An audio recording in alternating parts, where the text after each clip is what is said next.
Kita tunggu yang lain dulu ya, sembari invite pembicara kita.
Ya, halo pagi, Go Himawan.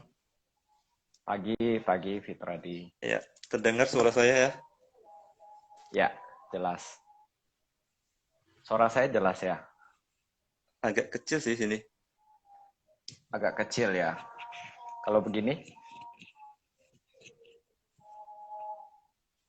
jelas.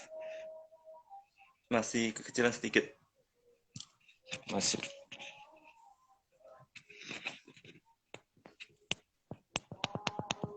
Oke, begini lebih Bentar. jelas.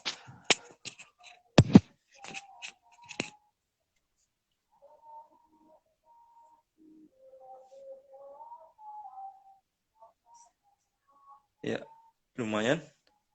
Halo, ya. Lumayan ya. Ya, oke. Yang lain kalau tidak kedengaran suara langsung apa aja ya? Eh, di di komen aja.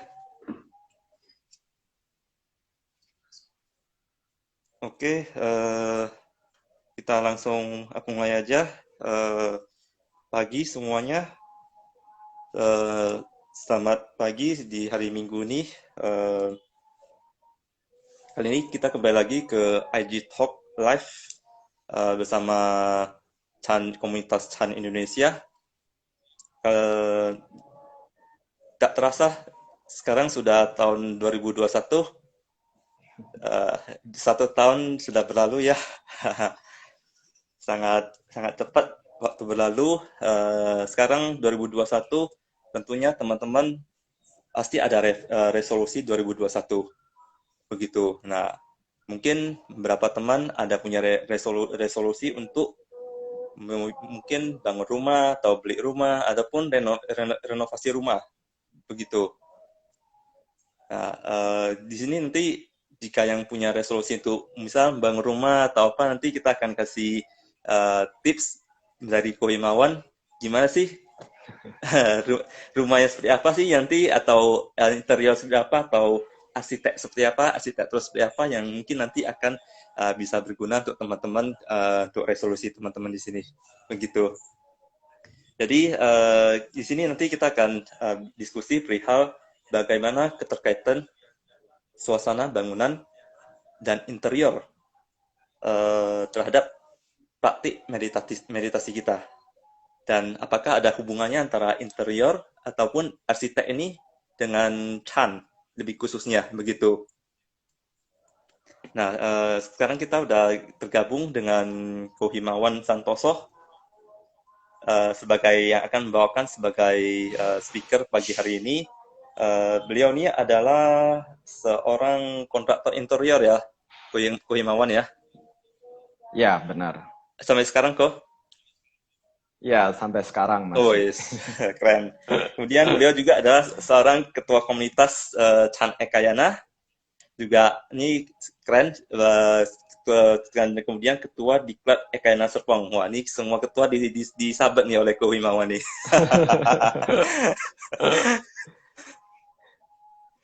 Oke, langsung saja Ko Himawan. Terima kasih atas waktunya kok untuk pagi hari ini. Minggu, maksudnya buat Ya, minggu itu sama-sama.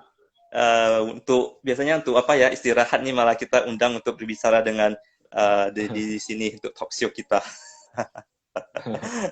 Nggak Boleh apa-apa. sapa Ini dulu Ko juga Imawan kepada bicara-bicara santai ya.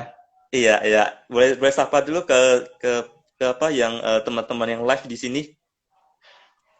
Ya, selamat pagi kawan-kawan yang ikut join dalam IG Live-nya Chan Medan dan Chan Indo. Semoga semua sehat-sehat selalu ya. Iya. Oke, Ko Himawan mungkin bisa apa dulu cerita backgroundnya apa sih ini tadi saya lihat ada kontraktor interior, ada komunitas dari ketua Diklat dan Ekana Serpong mungkin backgroundnya bisa dicerita dulu terutama nanti berkaitan dengan topik yang akan kita bahas seperti itu. Ya, oke. Sebenarnya basic kuliah saya itu adalah di bidang arsitektur ya, jurusan arsitektur. Tahun 1990 dulu ya, udah cukup lama. Jadi sebenarnya kalau waktu itu saya sendiri juga nggak nyangka ya bisa ambil jurusan arsitektur. Karena sebenarnya waktu lulus SMA dulu juga mungkin sama seperti kebanyakan siswa-siswa zaman dulu ya. Kita juga masih bingung untuk ambil jurusan apa, mau kuliahnya apa, kayak gitu.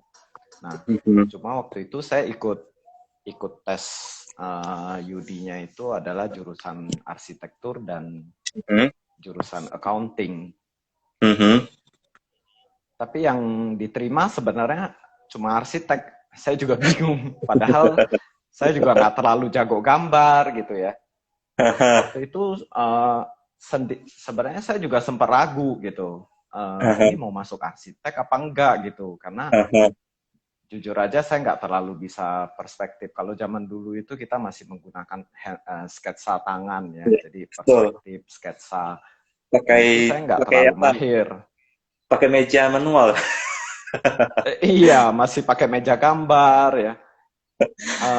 Cuma saya hanya modal nekat juga dan saya merasa bahwa kayaknya saya agak suka dengan kayak kalau misalnya tata ruangan, kalau misalnya saya jalan-jalan ya saya ngelihat sesuatu atau satu tata ruangan yang bagus, saya biasanya mudah mengingat gitu.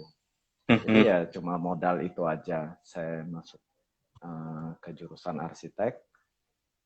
Setelah di dalam ikut kuliah, saya baru perlahan-lahan mulai menyadari bahwa ternyata arsitek itu nggak hanya bicara tentang gambar atau teknik penggambaran aja, tapi dia lebih bicara tentang konsep ya. Jadi apa sih yang sebenarnya melatar belakangi atau konsep pemikiran dasar pemikiran kita mau desain bangunan tersebut dengan bentuk yang seperti yang kita inginkan gitu ya. Nah itu yang lebih penting gitu. Jadi sebenarnya kalau kita di kuliah dulu, kita nggak bicara bahwa oh bangunan ini bagus atau bangunan ini gimana gitu ya. Bagus enggaknya itu nggak terlalu jadi fokus, tapi adalah tujuan kita mau desain itu, lalu konsep dasar yang menjadi latar belakang dari kenapa desain ini diwujudkan dengan bentuk yang seperti ini. Itu yang lebih penting. Nah, kita kalau dulu kuliah saya diajarkan tentang satu konsep form dan shape ya. Jadi form itu adalah wujud, lalu shape itu adalah bentuk. Yeah. Kalau dulu dosen kita sih menjelaskannya itu dengan satu gelas. Jadi gelas ini adalah shape ya. Shape yang kita ciptakan kalau di bangunan itu adalah dinding, lantai, dan atap bangunan. Lalu kalau gelas kosong ini sebenarnya dia juga nggak kosong gitu, tapi di dalamnya itu ada terisi udara. Nah itu adalah form yang terbentuk dari bidang-bidang gelas yang ada. Nah ini yang kalau dulu saya sepertinya saya juga agak nggak ngerti juga gitu. Cuma seiring dengan berjalannya waktu saya mulai dapat menyadari bahwa oh sebenarnya tujuan kita itu adalah yang utamanya itu adalah bagian formnya sendiri. Ya, jadi misalnya kalau kita bicara bangunan, kita bicara ruangan, itu adalah utamanya adalah bagaimana ruangan ini bisa berperan untuk membantu memenuhi kebutuhan dari manusia, terus kita ingin menciptakan seperti apa ruangan ini gitu. Nah itu yang lebih penting.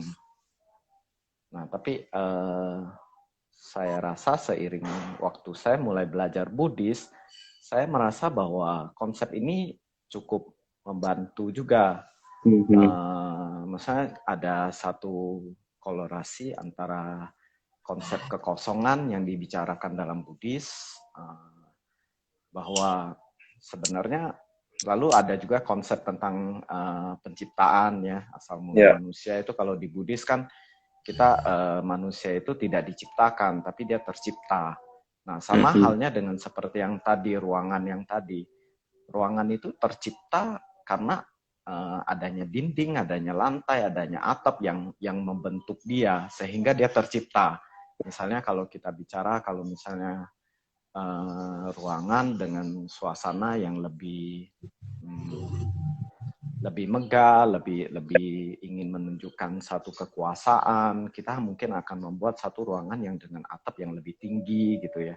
Nah, suasana ruangan itu dia tercipta karena kita membuat dinding dan atap yang lebih tinggi kayak gitu. Nah itu kira-kira yang saya dapatin selama mempelajari arsitektur ya. Menarik nih Komiwan. Berarti suatu suasana atau suasana atau ruangan itu terbentuk dari beberapa komponen yang membuat suasana itu terbentuk gitu ya. Jadi memang kita perlu mengkondisikan ruangan-ruangan itu supaya menciptakan suasana yang nyaman atau aman bagi yang di sana ya, orangnya di sana begitu ya. Iya. Kalau untuk perkembangan sendiri, arsitek itu semacam apa, Ko Imawan? Jadi kan setahu saya arsitek itu ada kontemporer, ada minimalis, dan sebagainya.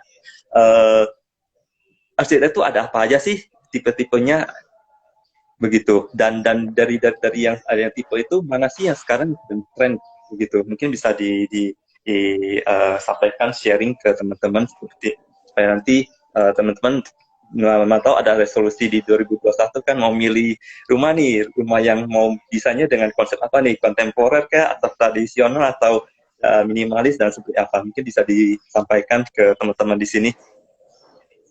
Ya,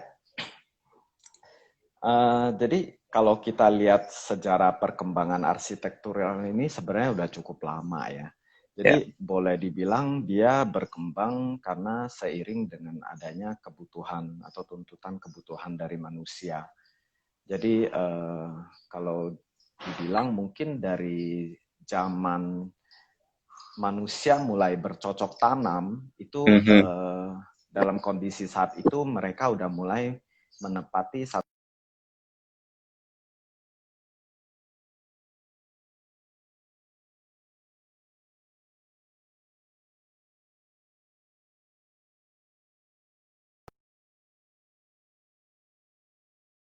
hanya mungkin perkembangannya masih sangat minim karena saat itu kita hanya memikirkan tentang kebutuhan satu tempat untuk berlindung.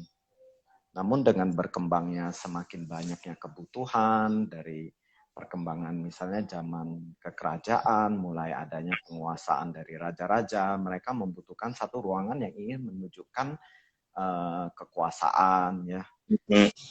Itu kita bisa lihat mungkin di zaman perkembangan Mesir kuno atau Yunani ya, yang mana bentuk-bentuknya itu bentuk lebih ke bentuk segitiga, kayak piramid dengan jendela-jendela yang nggak terlalu besar dan ukiran-ukiran juga belum terlalu banyak. Pada zaman itu mungkin ukiran hanya dibuat pada dinding-dinding batu yang menceritakan tentang sejarah ya, lebih menceritakan kekuasaan kekerajaan dan lain sebagainya. Relief. Lalu, ya, Kue. Ya. Relief. Ya, relief, benar-benar lebih ke relief. Lalu di zaman dengan semakin berkembangnya kebutuhan, adanya kepercayaan, religi, kepercayaan akan satu maha pencipta yang adikuasa, mulailah dibangun kayak semacam rumah-rumah ibadah ya. Mungkin saat itu lebih banyak berkembang di zaman di negara Eropa seperti di Romawi, itu boleh dibilang masuk ke zaman klasik ya, atau romance. Itu berkembang gaya-gaya gotik, gaya renaissance, yang mana itu mereka menciptakan bentuk-bentuk kuba ya, dan atap-atap yang tinggi yang menggunakan jendela-jendela dengan ornamen ukiran dari kaca yang menggunakan kayak kalau kita sekarang bilangnya itu mungkin lebih ke istilahnya kaca timah ya. Jadi ada kaca yang warna-warni dengan rangkaian frame gitu ya. Nah, namun perkembangan kemudian masuk ke zamannya revolusi industri yang terjadi di Inggris saat itu arsitektural juga mengalami satu perubahan yang cukup drastis ya. Jadi saat itu manusia mulai bekerja di industri-industri di perkotaan sehingga terjadi urbanisasi yang sangat besar dan kebutuhan rumah tinggal atau kediaman pada di daerah urban itu menjadi lebih tinggi sehingga desainnya itu, perkembangan arsitektural lebih menekankan pada fungsi ya. Mungkin kita kalau di arsitektur kita sebutnya adalah konsep form follow function ya. Jadi bentuk itu diciptakan sesuai dengan fungsinya saja.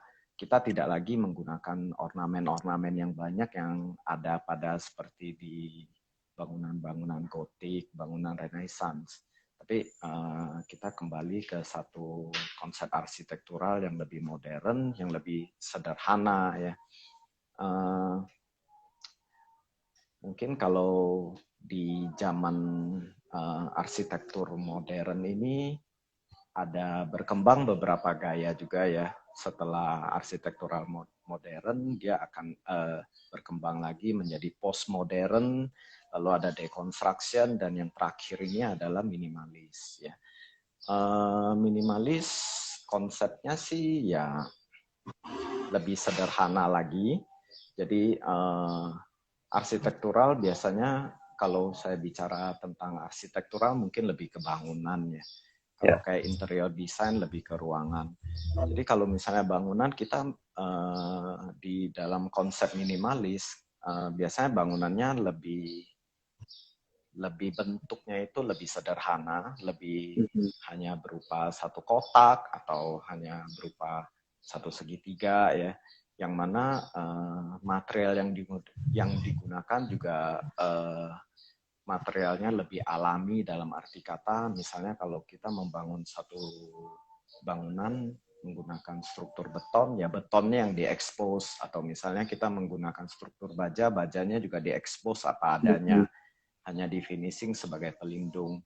Lalu bentuk-bentuk seperti kubus kayak begitu itu digunakan karena ingin apa ya, lebih menyatu dengan alam, ya, dengan alam di sekitarnya, lebih natural. Nah, interiornya sendiri juga di minimalis, interior juga kita di dalam ruangan kita tidak terlalu menggunakan detail-detail seperti apa ya, detail-detail yang lebih oriental. Jadi biasanya semua hanya ya dibangun dengan sederhana, detail-detail yang lebih sederhana, bidang-bidang yang lebih jelas, dan materialnya juga sama ya. Kalau misalnya kita dinding ya kita hanya kadang-kadang ada yang mengekspos dinding itu, misalnya dinding bata ya dinding bata, lantai kayu ya hanya lantai kayu, seperti kayak begitu. Juga lebih berusaha untuk memasukkan unsur alamnya ke dalam ruangan juga. Ya. Jadi kira-kira sih ya begitu sih yang berkembang di zaman sekarang itu, konsep minimalisnya itu adalah lebih kurang seperti kayak begitu. Dan kalau ruangan ya, kalau misalnya kita bicara interior di dalamnya itu biasanya konsep minimalis itu dia tidak terlalu banyak banyak furniture atau banyak barang-barang lain. Jadi membiarkan ruangan itu yang lebih kosong apa adanya sehingga ruangan dapat berbicara. Kalau kita di arsitektural itu kita sering bilang bahwa ruangan itu dapat berbicara dengan sendirinya gitu ya. Oke, berarti menarik. Berarti ruangan itu kita biarkan sealami mungkin ya, seminimalis dan sefungsional mungkin sesuai dengan memang fungsinya itu, tidak menambah-nambah terlalu berlebihan. Ya, berarti seperti ini ada nggak sih hubungannya dengan Chan atau Jen? Ko Himawat kan udah lama sebagai praktisi Chan atau Jen. Hubungannya seperti apa? Mungkin ke atas dari kembali ke alam fungsionalnya itu, originalitasnya itu terhadap meditasi Chan begitu. Hubungannya ada nggak sih? Ya, sebenarnya perkembangan konsep minimalis ini kalau di Jepang juga banyak menggunakan istilah Zen minimalis ya. Jadi Zen itu sendiri kan kalau kita artikan juga sama dengan Chan ya. Jadi artinya juga meditasi. Kalau kita belajar meditasi, kita tahu bahwa pikiran manusia itu pada umumnya adalah sangat acak ya, sangat bergeraknya sangat tidak beraturan. Jadi sebentar kita memikirkan hal-hal misalnya yang sudah terjadi di masa lalu, sebentar kita udah lompat ke masa yang berbeda. Nah, lalu di dalam meditasi kita belajar untuk mulai dari pikiran yang acak ini, kita berusaha untuk menjadikan pikiran ini menjadi lebih tenang atau diam. Ya. Ini adalah proses yang kita belajar selama meditasi. Nah, di interior minimalis Zen ini sama, kita juga arsitektural desainer-desainer Jepang itu juga mengadaptasi konsep-konsep meditatif ke dalam desainnya. Jadi seperti yang kayak tadi saya bilang, ruangannya itu diciptakan sedemikian rupa sehingga dia dapat membantu menciptakan satu suasana yang lebih hening, yang lebih diam. Ya, caranya seperti apa? Ya seperti yang tadi dijelaskan bahwa di dalam konsep minimalis ini biasanya kita tidak terlalu menggunakan detail-detail yang lebih rumit. Jadi hanya ada detail sederhana yang mungkin pertemuan sudut-sudut yang memang ya apa adanya gitu. Lalu material yang digunakan juga material yang lebih alami, lebih apa adanya, tidak terlalu dibuat-buat ya.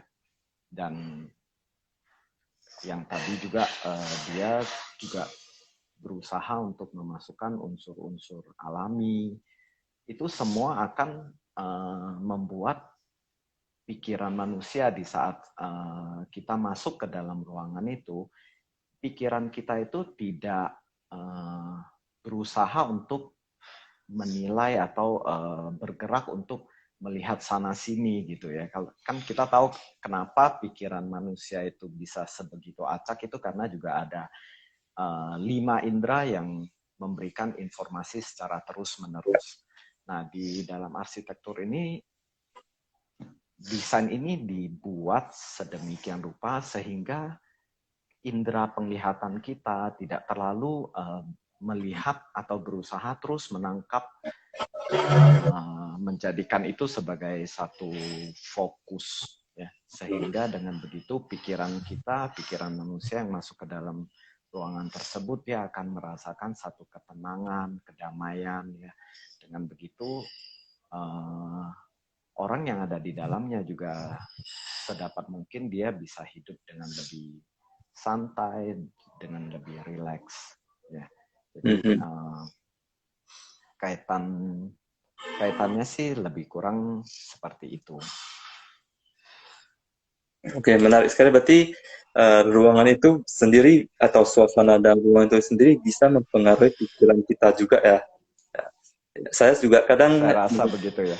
Saya juga kadang mengalami ya, kadang kalau di ruangan ya misalnya penuh barang gitu kan, kadang masuknya pun juga kita jadi terefek melihat ruangannya penuh barang itu jadi terefek. Kalau misalnya ruangannya ada space, ada ruangan bagus gitu kan, jadi pikiran kita juga terpicu atau terkondisikan menjadi lebih tenang dan sebagainya ya, begitu ya.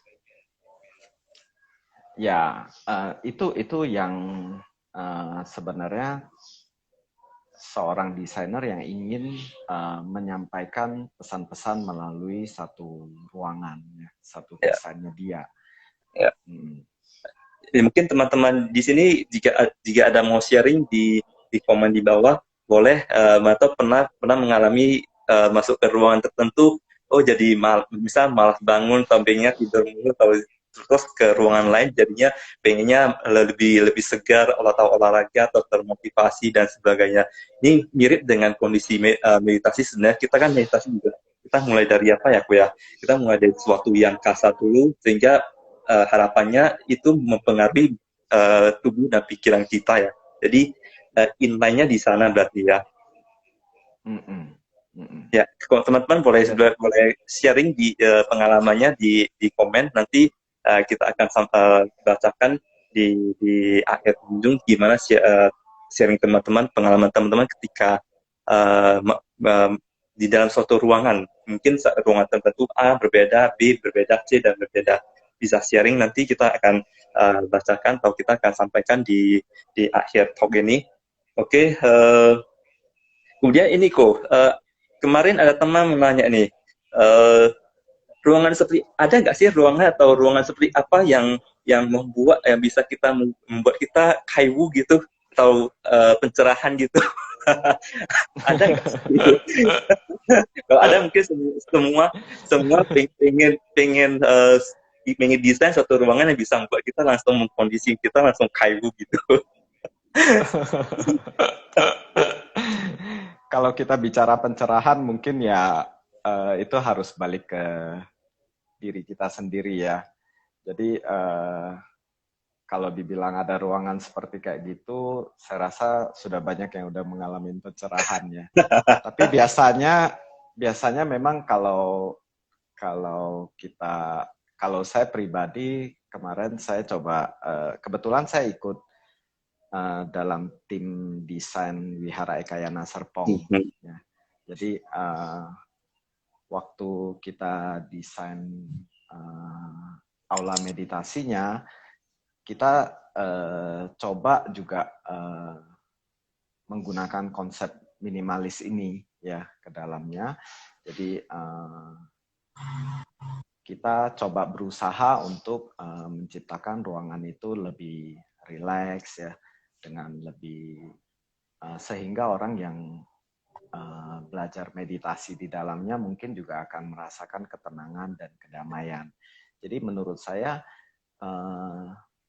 ruangan ini, kalau kita bicara interior ya, ruangan ini dia mungkin memang bisa membantu ya, bisa membantu, tapi ya balik lagi harus ke dalam diri kita juga. Nggak bisa kita hanya tergantung pada ruangan, seperti kayak kita tadi bicara tentang kekosongan ya. Jadi segala sesuatu pasti ada beberapa faktor penentunya juga, nggak hanya dari satu faktor. Nah itu juga kayak begitu gitu. Ruangan ya, kalau kemarin kita desain aula meditasi Ekayana, kita sedapat mungkin kita juga membangun ceilingnya dengan lebih tinggi ya, pencahayaan yang cukup tapi tidak berlebihan, lalu material yang kita gunakan juga nggak terlalu banyak, jadi kita lebih fokus hanya pada ya, kalau dinding ya kita kalau di minimalis itu kan dia warna-warnanya juga lebih warna natural, warna monokrom, nggak terlalu warna. Jadi kita nggak terlalu memilih banyak warna di dalam ruangan itu, kita hanya biarkan unsur kayu yang alami sesuai warnanya, lalu dinding ya kita juga menggunakan warna-warna yang monokrom, sehingga di saat kita masuk ke dalam ruangan itu pikiran kita tidak lagi mulai buyar gitu ya. Kita berusaha membantu pikiran manusia itu mulai kembali pada dirinya, mulai fokus pada satu titik. Ini sudah ada yang share di sini, ada Cilinda Tua 2020. Cilinda Tua bilang sharing saat ke Dharmadra Mountain, masuk ke Chan Hall langsung terasa hening dan tenang. Begitu. Ya. Ini menarik, memang betul Chan Hall ketika kita masuk juga suasananya kita bisa lihat space ya, space-nya begitu luas, ada space, kita benar-benar seperti seakan benar-benar masuk ke dalam suatu ruangan, ada suatu space yang memang benar-benar luas begitu ya. Itu mungkin saya nggak tahu, mungkin sengaja dibuat seperti itu kali ya, sehingga kita menyadari benar-benar itu suatu ruangan yang ada space-nya begitu. Ya, biasanya sih memang ruang-ruang meditasi itu biasanya lebih kosong ya, lebih supaya kita manusia waktu masuk ke sana kita juga akan merasakan kelegaan ya, nggak seperti kayak sumpek sekali gitu. Betul ya, jadi memang apa ya, ini berarti bisa kita katakan nggak, Chan Ho tuh atau ruang meditasi itu, Chan Ho tuh sebagai sesuatu konsep minimalis juga. Bisa dikatakan dengan begitu juga ya. Hanya gayanya aja yang mungkin beda-beda. Kalau misalnya mungkin di negara Cina atau di Taiwan, dia akan lebih banyak mengikuti konsep minimalisnya Oriental ya. Jadi mungkin biasanya kita tahu kalau desain-desain tradisional Cina itu ornamennya benar-benar rumit dan warna emas dan lain sebagainya itu banyak. Seperti kalau di DDM mungkin dia tidak lagi menggunakan detail yang seperti kayak begitu, tapi lebih disederhanakan. Ya. Dia hanya, dan warnanya pun juga semua warna itu dia menggunakan warna kayu. Ya, original. Detail-detailnya itu, ya detailnya nggak lagi muncul, mungkin ada warna, misalnya katakanlah kalau misalnya dia ingin menyampaikan detail tentang bunga atau tanaman, dia nggak lagi menggunakan warna-warna misalnya daunnya hijau, bunganya ada merah, ada putih dan lain sebagainya. Jadi lebih hanya monokrom, hanya satu Ya. warna. Ya. Yang mau sharing boleh lagi mungkin kondisi rumahnya ketika bangun malas sekali bangun gitu ya. Atau ketika bangun ya itu lagi. Mungkin boleh boleh di share di sini. Jadi kita share sesuatu memang nanti setelah harapannya setelah ini kita bisa merubah apa enggak sedikit dari kondisi ruangan kita supaya bisa mengkondisikan pikiran ini menjadi lebih settle begitu ya, tidak sumpah melihatnya tiap hari begitu. Jadi waktu itu tiap hari itu sesuatu yang fresh melihat ketika kita bangun dan sebagainya. Jadi boleh di share, kita akan nanti kita akan bahas lagi di selanjutnya. Oke kok, kalau ini kan Ko Himon udah belajar meditasi udah lama ya, terutama meditasi Chan begitu. Uh, ada nggak sih pengaruh pengaruhnya sebelum dan sesudah Ko Himawon belajar Chan terhadap desain yang Ko Himawon buat begitu? Ada nggak sih pengaruhnya, dan kalau ada pengaruh segimana sih, atau pengaruhnya apa aja sih yang Ko Himawon sadari begitu sebelum dan sesudah belajar Chan itu? Oke. Kalau mengenai pengaruh, saya rasa pasti ada ya. Karena kita belajar meditasi itu sebenarnya pasti kita akan meningkatkan kualitas hidup kita sendiri ya. Jadi secara otomatis kualitas hidup kita itu pasti akan menjadi lebih baik kalau kita menerapkannya dalam kehidupan keseharian. Nah, termasuk juga dalam misalnya bidang karir kita ya. Menurut saya yang paling pertama yang saya rasakan misalnya adalah bahwa saya lebih dapat mengerjakan segala sesuatu dengan lebih fokus ya. Jadi kadangkala ini sangat penting menurut saya. Lalu kita juga lebih bisa mulai untuk belajar untuk mendengar ya, itu juga penting. Jadi saat kita ketemu klien, kita lebih bisa mendengarkan apa sih sebenarnya yang ingin dicapai dari klien ini. Nah, dengan begitu dengan kita bisa lebih mendengar kebutuhan dia, kita akan lebih mudah untuk menerapkannya dalam desain kita ya nantinya. Sehingga kalau misalnya kita mulai desain, kita udah tahu nih, oh kira-kira keinginan dia apa, lalu kira-kira style yang dia maunya itu seperti apa. Jadi kita nggak terlalu banyak berubah lagi, mengalami perubahan yang banyak lagi. Biasanya hanya 1 kali atau 2 kali itu biasanya kita udah langsung dapat, sudah sejalan lah istilahnya. Ya. Cuma memang yang tadi saya bilang, fokus ini juga sangat penting. Kadang-kadang klien-klien ini banyak yang terjadi itu di awal dia punya keinginan A, nanti dengan berjalannya proses itu dia akan berubah jadi B gitu ya. Nah ini yang kita harus lebih mahir untuk mengarahkan. Kita harus tahu bahwa oh ini kita harus mengingatkan kembali. Kita nggak hanya mengikuti aja terus. Ya. Kalau misalnya kita mengikuti terus, itu nggak akan selesai-selesai itu. Kadang-kadang mungkin ada yang pengalaman saya kalau misalnya kita desain rumah tinggal itu biasanya itu bangunan itu bisa sampai bertahun-tahun ya karena begitu kliennya jalan-jalan dia lihat ada sesuatu yang bagus, oh saya pengen kayak begini, oh saya pengen kayak begini, berubah terus. Nah ini yang sebenarnya banyak yang menurut saya ya banyak orang yang tidak menyadari itu gitu loh. Jadinya gaduh-gaduh ya, Ko ya.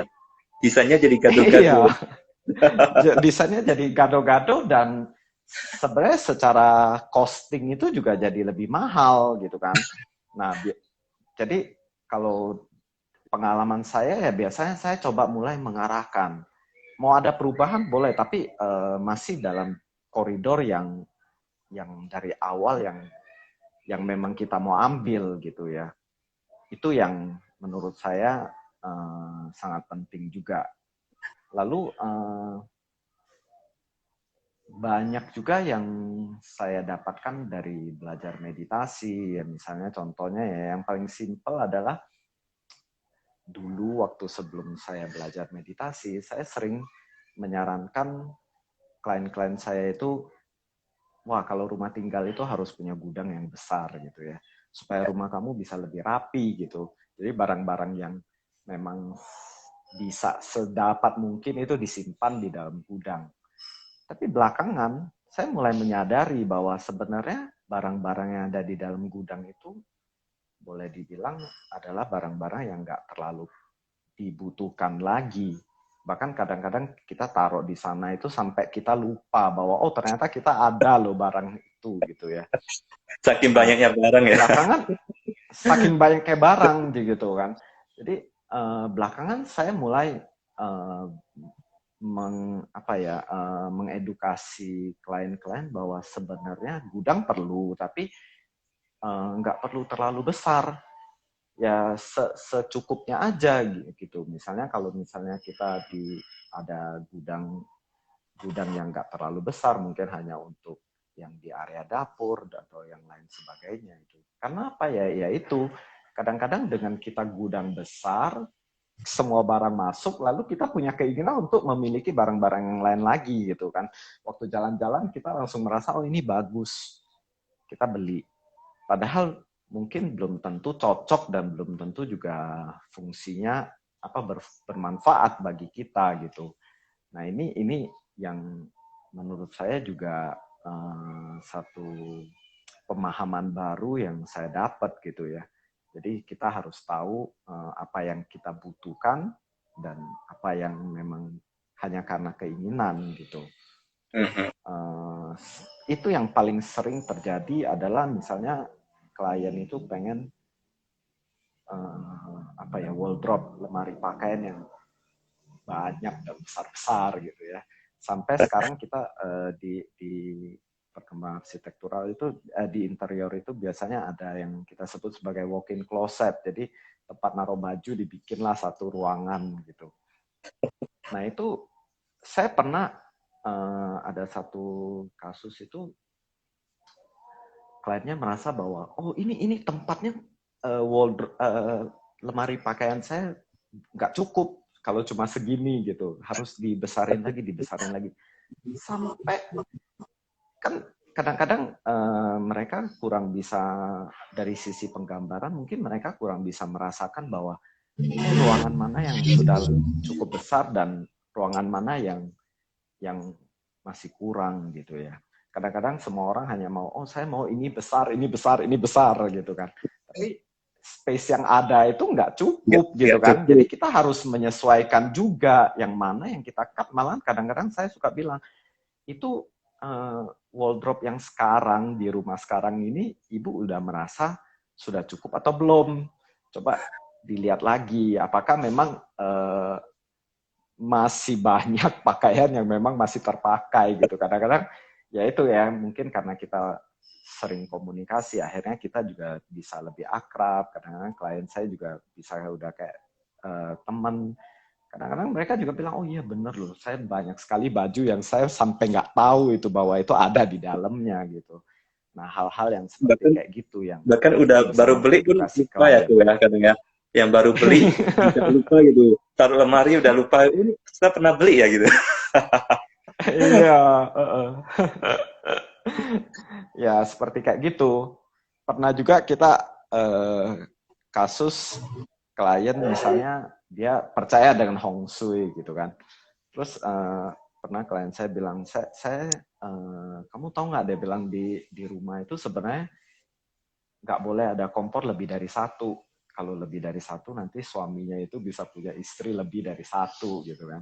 Tapi sekarang kan banyak sekali orang ada pantry, ada dapur kotor gitu kan.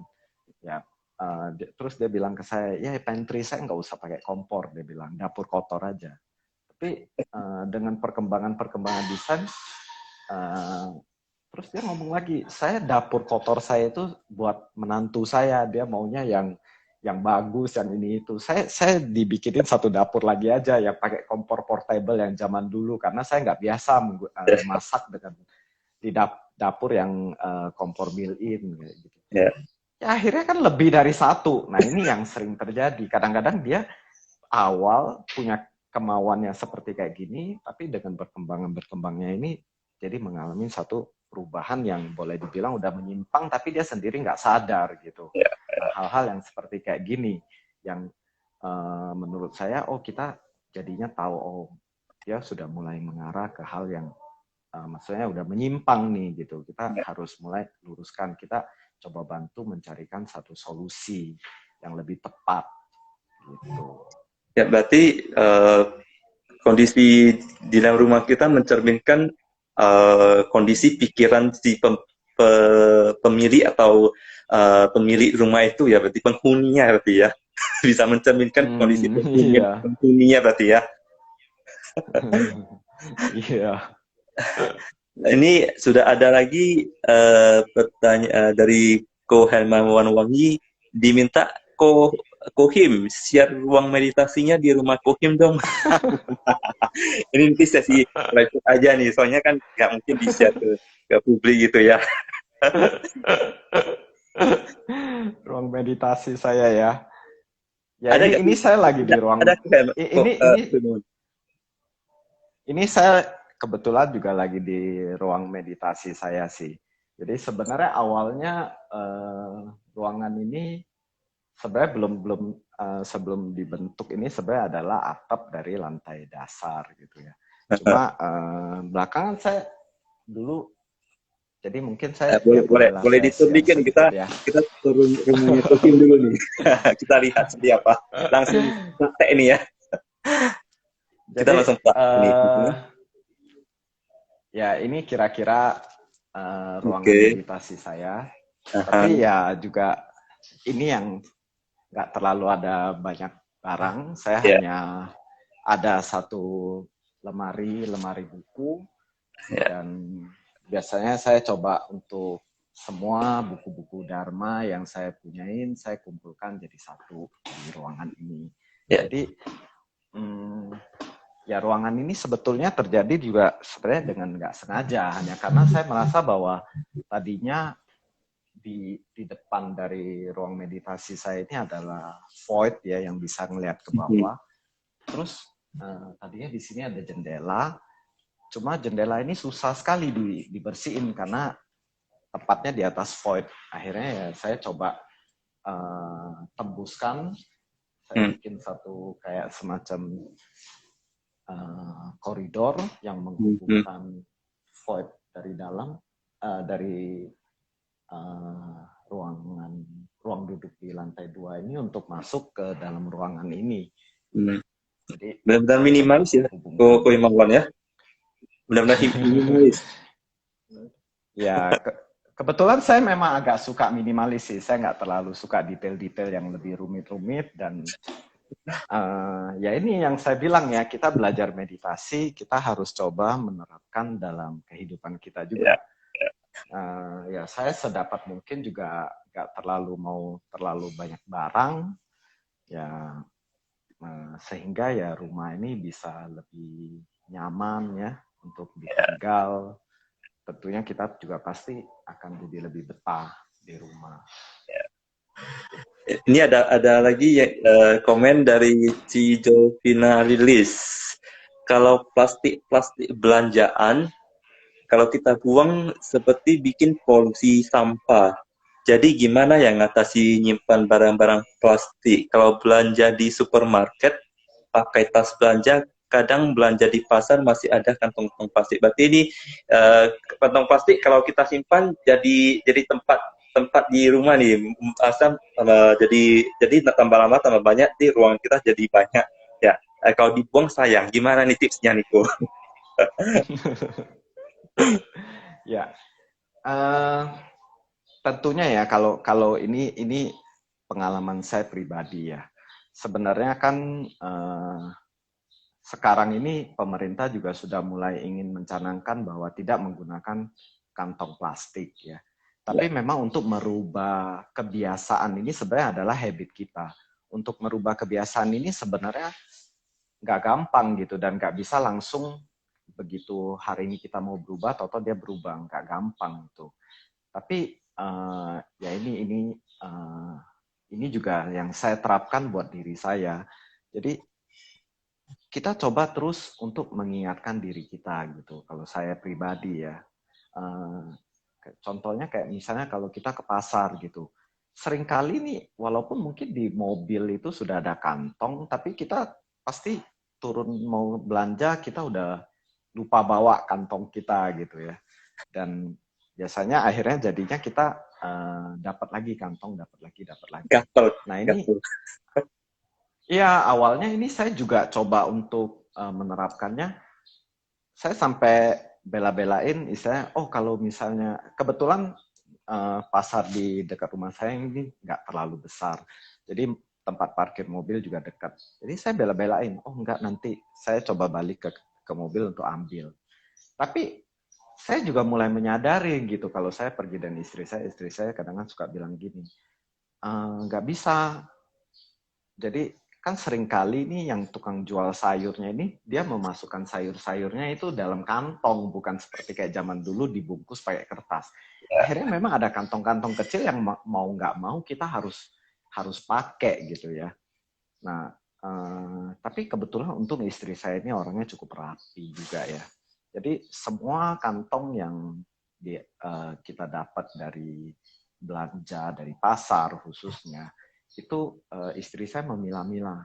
Jadi ada kantong yang misalnya kita dapat dari mungkin shopping dari mall gitu ya, dengan kantong yang kita dapat dari pasar. Dari pasar kita biasanya dipakai untuk buang sampah. Nah, kantong ini dipilahkan lalu dilipat dengan sangat rapi sama istri saya, terus terang. Dilipat dalam bentuk satu segitiga, segitiga kecil gitu ya, ditaruh di bawahnya tong sampah. Jadi dari sana dia akan bisa tahu, oh kalau ini sudah penuh, kalau misalnya sudah sangat banyak ya berarti kita udah harus mulai ngerem untuk ngambil lagi gitu ya.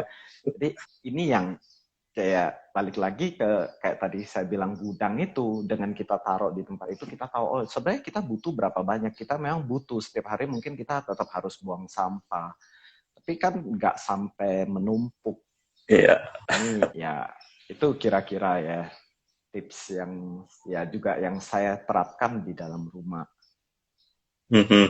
Terus nih ada lagi Kohimawan dari Cilinda Coa 2020. Kohim, kan rumahnya bentar.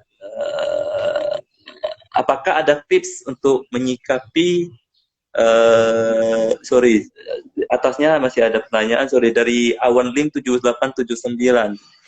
Idealnya sebuah rumah perlu dirombak itu berapa lama ya?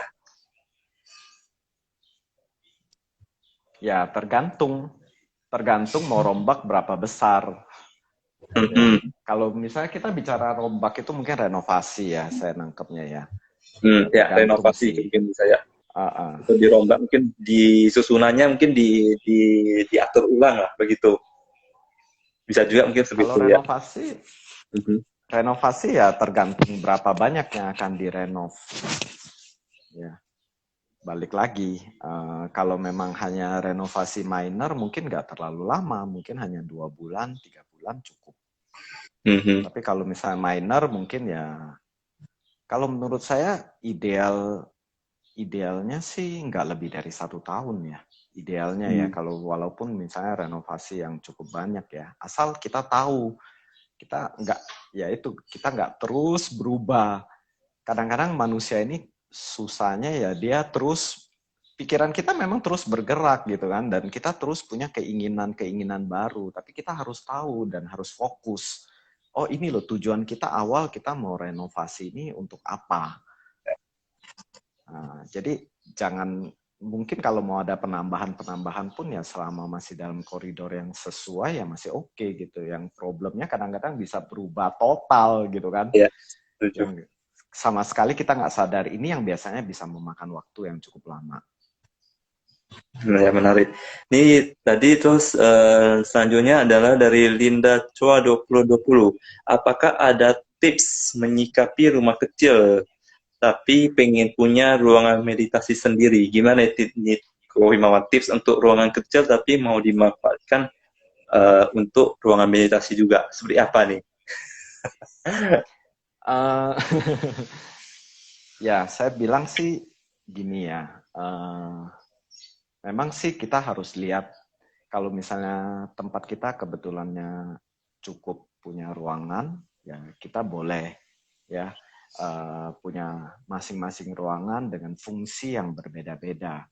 Tapi balik lagi ke tadi kayak saya, di konsep minimalis yang tadi kita bahas, kalau misalnya ruangan satu rumah kita ini semua ruangan dapat kita tata dengan lebih rapi, dengan barang-barang yang lebih sedikit, ya, yang hanya sesuai dengan kebutuhan kita, sebenarnya dimanapun kita bisa bermeditasi.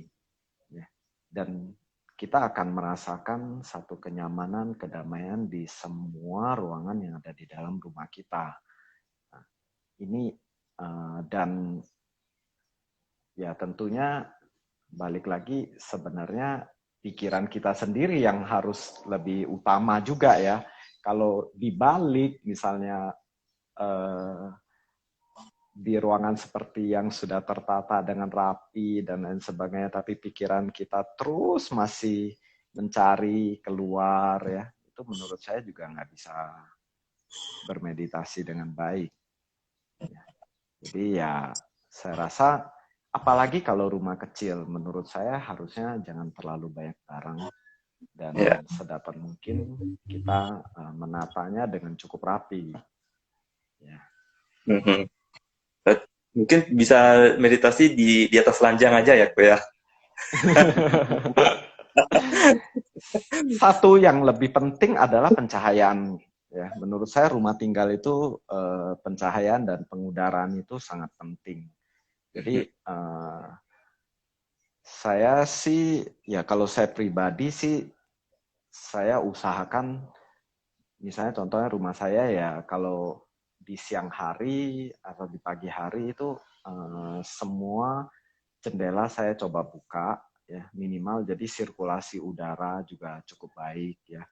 Dan kebetulan memang rumah saya nggak terlalu besar juga dan nggak terlalu panjang sehingga udara itu dari depan sampai ke belakang itu semua bisa tembus.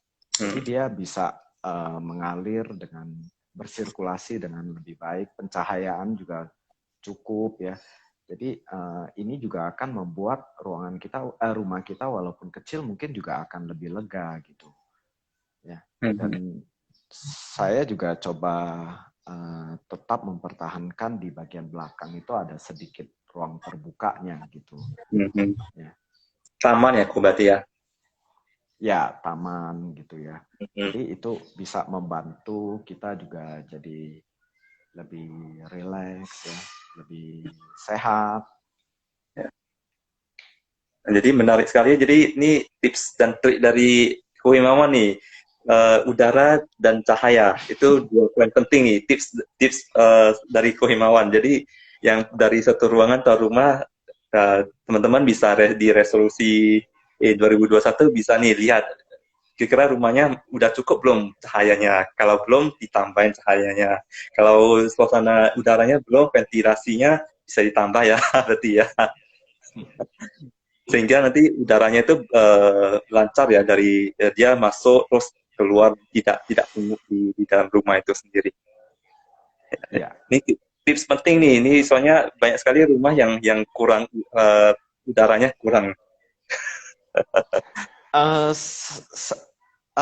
Ini ya, saya banyak ketemu sama klien-klien yang dia mungkin rumahnya jendelanya cukup, tapi dia merasa tidak nyaman untuk dibuka dengan alasan debu lah dan lain sebagainya. Jadi ya menurut saya sih sebenarnya kalau saya solusi saya adalah saya coba di halaman depan saya itu saya menggunakan pagar alami. Jadi tanaman jadi pagar, ya dibuat lebih tinggi sehingga itu juga akan menyaring udara, ya akan menyaring udara sehingga udara juga akan lebih bersih. Ya tentunya kita harus rajin juga ya, rajin Ya, merawat taman dan lain sebagainya. Jadi udara yang masuk pun secara otomatis dia udah tersaring. Ya, besar Dan terfilter. jadi ini juga akan membuat kita jadi nggak khawatir lagi untuk buka-buka jendela gitu ya. Jadi biarkan sirkulasi itu mengalir dengan lancar. Ya oke lah kalau misalnya malam kita takut banyak nyamuk dan lain sebagainya, ya mungkin kita bisa tutup, kita nyalakan AC. Tapi kalau misalnya kita nyalakan AC selama 24 jam kan juga problem ya. Apalagi Ya. dalam pandemi seperti kayak gini, kita juga disarankan untuk bisa mengganti udara-udara yang dalam ruangan dengan udara-udara segar yang dari luar gitu. Jadi menurut saya itu ya cukup penting juga. Ini tips penting, benar sih. Kita berarti kasih semacam tanaman yang tidak begitu besar ya, mungkin semacam bambu-bambu kecil itu untuk menyaring ya, sebagai filter udara berarti di depannya. Ya tentunya yang gampang perawatannya. Oke, ini kita udah jam 10, Ko Himawan. Saya mungkin sedikit resume tadi ya, apa yang kita diskusikan.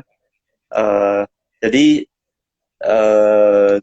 dari arsitek ini punya berbagai macam, mulai dari relief ya, jadi dia mulai dari ukiran dari dinding, terus masuk ke konsep klasik, kemudian masuk ke revolusi industri, masuk ke modern, kemudian sekarang yang lebih berkembang adalah konsep minimalis. Nah, konsep minimalis ini lebih mengedepankan pada originalitas atau kembali ke alamiahnya begitu. Sehingga ya, jadi orang bilang less is more, benar begitu ya, less is more begitu. Jadi di sini kemudian di Kohimawan juga kasih berapa tips bahwasanya di dalam rumah itu yang penting adalah udara dan cahaya begitu, sehingga nanti ya, kita udaranya akan bersirkulasi dan juga mempengaruhi dari kondisi yang huninya begitu.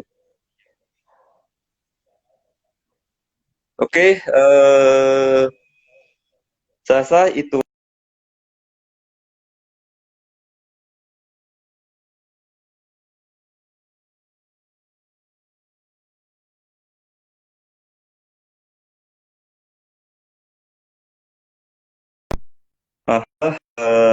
Oke, demikian teman-teman IG Live pada minggu ini, pekan ini.